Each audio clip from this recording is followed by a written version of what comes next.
सभी दीदी लोग को मेरा नमस्ते। दीदी लोग, आज के समय में किसानों की सबसे बड़ी समस्या यही रहती है कि महंगाई अधिक होने की वजह से खेती में लागत बहुत अधिक आती है और उसको उत्पादन भी कम होता है। लेकिन उत्पादन का सही दाम व समय से नहीं मिलने की वजह से उसकी लागत भी नहीं निकल पाती है। इस समय धान की बेरन डालने का समय आ गया है, लेकिन किसानों को जानकारी का अभाव होने की वजह से किसान धान की बेरन बिना बेड़ बनाए यानी समतल जगह पर ही डाल दे रहा है, जिससे उसका बीज भी अधिक लगता है और बीजों का जमाव भी अच्छे से नहीं हो पाता है। कभी कभी ज्यादा बारिश होने की वजह से खेत में पानी भर जाता है और पौधे पीले पड़कर मरने लगते हैं। अगर देखा जाए उत्पादन की बात तो दूर, किसानों को नर्सरी में ही नुकसान होना शुरू हो जाता है। तो क्यों ना आज हम सब लोग मिलकर इस समस्या का हल निकाल लें। तो क्यों दीदी लोग, कैसा रहेगा? आज के समय में धान का 1 किलो बीज 250 रुपए किलोग्राम आता है। यदि किसान धान की बेरन बिना बेड़ बनाए यानी समतल जगह पे ही डालता है तो उसका 1 बीघा में लगभग 1.25 किलो बीज लगता है, यानी 1 एकड़ में 6 किलो बीज लगता है और उत्पादन भी 1 बीघा में लगभग 2.25 कुंतल कर पाता है। यदि किसान को ऐसी तकनीकी बताई जाए कि उसको करने में बीज भी कम लगे और कम पानी में उत्पादन भी अधिक हो, तो दीदी लोग कैसा रहेगा? धान की खेती करने की एक ऐसी नई तकनीकी है जिसको सीरी विधि कहते हैं। इसकी खोज 1983 में अफ्रीका के मेडागास्कर देश में चर्च के एक पादरी हेनरी ने की थी। आज उत्तर प्रदेश के साथ साथ कई अन्य राज्यों में लाखों किसान इसकी खेती करके कम लागत व कम पानी की खपत करके अधिक मुनाफा कमा रहे हैं। सिरविरी धान की खेती उन सभी किसानों के लिए बहुत ही कारगर है जिनके पास बहुत कम जमीन होती है, क्योंकि इसमें अधिक उत्पादन होता है और फायदा भी अधिक होता है। सीरी विधि तकनीकी द्वारा धान की खेती करने के लिए 6 सिद्धांतों का पालन करना बहुत जरूरी है। यदि इन 6 सिद्धांतों का पालन समय से और अच्छे से नहीं किया गया है तो जिस उत्पादन की उम्मीद होती है वो उत्पादन नहीं मिल पाता है और अच्छा खासा नुकसान भी झेलना पड़ सकता है। पहला सिद्धांत, बीज की छटाई एवं शोधन। दूसरा सिद्धांत, 8 से 14 दिन पुरानी बेरन की रोपाई। तीसरा सिद्धांत, कीचड़युक्त खेत में यानी सतह पर रोपाई। चौथा सिद्धांत, एक जगह पर एक ही पौधे की मिट्टी सहित रोपाई। पांचवा सिद्धांत, लाइन से लाइन व पौधे से पौधे की 25 गुना 25 सेंटीमीटर यानी एक एक बित्ते पर रोपाई। छठा सिद्धांत, 15, 30 व 45 दिन पर कोनोमीटर मशीन द्वारा निराई गुड़ाई। आज की इस वीडियो में बस हम शुरू के 2 सिद्धांतों पर अपनी समझ बनाएंगे। पहला, बीज की छटाई एवं शोधन और दूसरा, बेरन डालने का तरीका और उसकी देखभाल। बाकी के सिद्धांतों पर अगली वीडियो में चर्चा करेंगे। तो आज हम सीखते हैं कि बीज छटाई एवं बीज शोधन क्या है, बीज छटाई और बीज शोधन क्यों करते हैं, यदि बीज छटाई और बीज शोधन न किया जाए तो इससे क्या क्या नुकसान हो सकते हैं। बीज छटाई यानी बीज बोने से पहले जो बीज खराब होते हैं उनको छांटकर अलग निकाल देते हैं।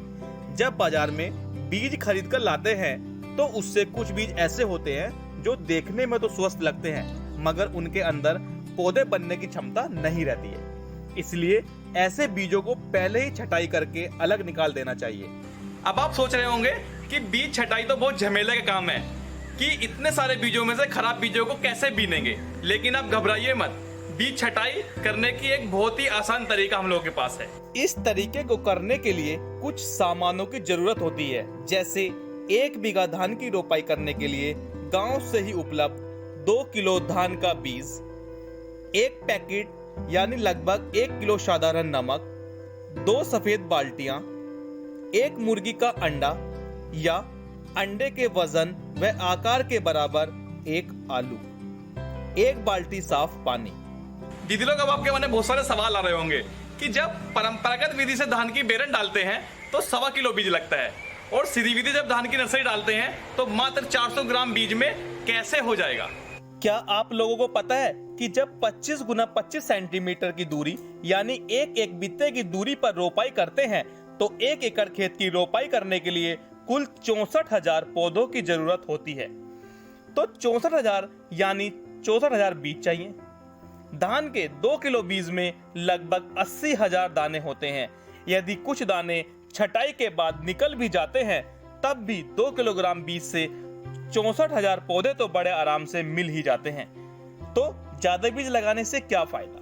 इसलिए किसानों को तकनीकी के ज्यादा से ज्यादा लाभ बताकर उनको अपनाने के लिए प्रेरित करें, जिससे वो कम बीज कम लागत में स्वस्थ पौधे और अच्छा लाभ कमा सकें। बीज से खराब बीजों की छटाई करने के लिए आधा बाल्टी यानी पानी इतना होना चाहिए कि उसमें 400 ग्राम बीज अच्छे से डूब जाए।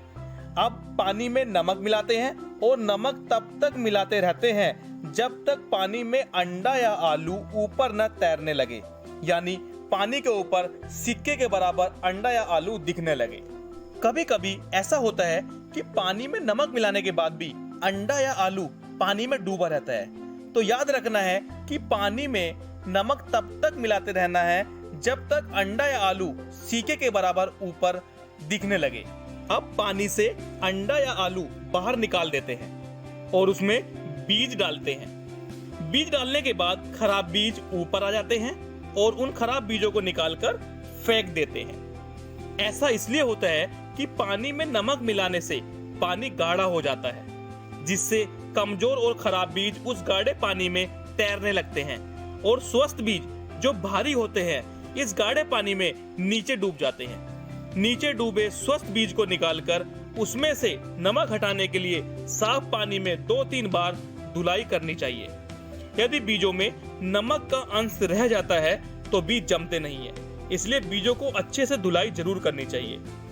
इस प्रक्रिया करने से कोई भी खराब बीज नहीं बचता है और स्वस्थ बीज रहते हैं जो एकदम तंदुरुस्त पौधे बनने की शक्ति रखते हैं। बीज छटाई के बाद बीजों का टीकाकरण यानी शोधन करते हैं। बीजों का टीकाकरण यानी शोधन करने से पहले ये जानना बहुत जरूरी है कि टीकाकरण यानी शोधन है क्या, इसे क्यों करते हैं, कैसे करते हैं और यदि टीकाकरण न किया जाए तो इसके क्या क्या नुकसान हो सकते हैं। तो आइए दीदी लोग, आज हम सब लोग मिलके बीजों का टीकाकरण यानी शोधन पर अपनी समझ बढ़ाते हैं। कुछ किसान जानकारी के अभाव में बीजों को शोधन करके नहीं लगाते हैं, जिससे उनको काफी नुकसान होता है। शोधन न करने से बीजों का जमाव तो कम होता ही है, लेकिन पौधे जमने के बाद से ही शुरुआती अवस्था में ही रोग व कीड़ों के प्रभाव से मरने लगते हैं, जिससे उत्पादन पर सीधा असर पड़ता है और किसान को काफी नुकसान होता है। किसानों को वीडियो के माध्यम से, संदेशों के माध्यम से बीज शोधन के बारे में ज्यादा से ज्यादा जागरूक करना चाहिए। अगर हो सके तो कुछ नारा लगाकर भी किसानों को बीज शोधन के प्रति जागरूक कर सकते हैं, जैसे हर फसलों को रोगों से छुटकारा, बीज उपचार है उद्देश्य हमारा, हर बीज को सुरक्षा का टीका, जैसे हर बच्चे को पोलियो का टीका। इन सब समस्याओं से बचने के लिए बुआई से पहले बीज शोधन जरूर करना होगा। बीज शोधन किसानों के लिए बहुत रामबाण है। इससे किसानों को आर्थिक लाभ के साथ साथ फसल के उपज को बढ़ाया जा सकता है। धान के बीज की बेरन डालने से पहले बीज को शोधन करके कीट व रोग से होने वाले नुकसान से निजात पा सकते हैं। ऐसा करने से फसल में 80% रोग लगने की संभावना कम हो जाती है। इसको ऐसे भी समझ सकते हैं कि जैसे एक छोटे बच्चे को टीका लगाया जाता है कि बच्चे को भविष्य में किसी प्रकार का स्वास्थ्य संबंधी कोई समस्या न हो, ठीक उसी प्रकार बीज शोधन का भी वही कार्य है।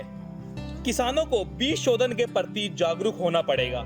बीज शोधन की प्रक्रिया को अपनाने में किसानों को मामूली धनराशि खर्च करनी होती है। श्री विधि 1 बीघा धान की रोपाई करने के लिए बीज शोधन की प्रक्रिया में महज 10 से 15 रुपए खर्च आता है, जिसका किसान को कई गुना ज्यादा फायदा मिलता है। जैसे पहला फायदा, बीजों को उपचारित यानी शोधन करके बोने से मिट्टी से होने वाली बीमारियों यानी मृदा जनित रोग और बीजों से होने वाली बीमारी यानी बीज जनित रोग से फसल को कोई नुकसान नहीं होता है। दूसरा लाभ, कीटनाशकों के प्रयोग में होने वाले खर्चों की बचत होती है। तीसरा लाभ, बीजों का जमाव अच्छा होता है। चौथा लाभ, कभी कभी प्रतिकूल परिस्थितियों जैसे कम या ज्यादा नमी में भी फसल एक समान रहती है।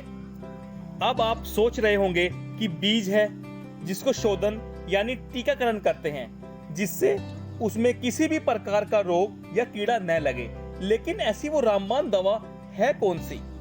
वो है ट्राइकोडर्मा पाउडर। अब बीजों का टीकाकरण करने के लिए कुछ सामानों की जरूरत होती है, जैसे ट्राइकोडर्मा पाउडर दवा, 1 जोड़ी दस्ताना, 1 जूट का बोरा और 1 चम्मच।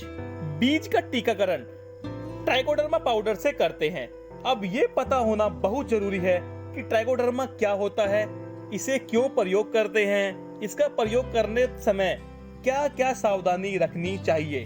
बीजों को रोगों और कीड़ों से लड़ने की शक्ति देने वाला पाउडर, जिसको ट्राइकोडर्मा कहते हैं, जो सफेद रंग का होता है, यह एक जैविक फफूंदनाशक है जो बीजों में पाए जाने वाले हानिकारक जीवाणुओं को खत्म करता है तथा पौधों के अंदर रोगों से लड़ने की क्षमता पैदा करता है। छटाई के बाद स्वस्थ बीजों को जूट के बोरे पर रख लेते हैं और उस बीज में आधा चम्मच यानी 1 चुटकी ट्राइकोडर्मा पाउडर डालते हैं। अब हाथ में दस्ताना पहनकर दोनों हाथों से खूब अच्छी तरह मिलाना चाहिए। ट्राइकोडर्मा एक जैविक उत्पाद है, लेकिन खुले घाव जैसे चोट, सांस आदि के लिए नुकसानदायक है। इसलिए संबंधित सावधानी जैसे हाथ में दस्ताना जरूर पहने, उसके बाद ही शोधन करें और याद रखें कि 6 महीने से अधिक ट्राइकोडर्मा पाउडर का प्रयोग नहीं करना चाहिए, क्योंकि ज्यादा पुराना हो जाने पर उसमें जीवाणुओं की संख्या कम हो जाती है। जब बीज में अच्छे से ट्राइकोडर्मा पाउडर मिल जाता है तब बीज को जूट के बोरे में तहिया के यानी उसको बंद करके 24 घंटे के लिए छायादार जगह पर रख देते हैं। छायादार जगह पर इसलिए रखते हैं कि ट्राइकोडर्मा पाउडर के जीवाणु मरे ना। जरूरत के हिसाब से नमी बनाए रखने के लिए बोरे के ऊपर पानी का छींटा मारते रहना चाहिए ताकि बीजों में छोटा सा अंकुरन निकल आए। जब बीजों में अंकुरन निकल आता है तो उन बीजों को बेड बनाकर लाइन से बुआई कर देते हैं। दीदी लोग, उम्मीद है कि आपको बीज छटाई और बीज शोधन तो आ ही गया होगा। आप इन सब बातों को किसानों को तर्क सही जरूर बताएं। सभी दीदी लोग को मेरा नमस्ते, धन्यवाद।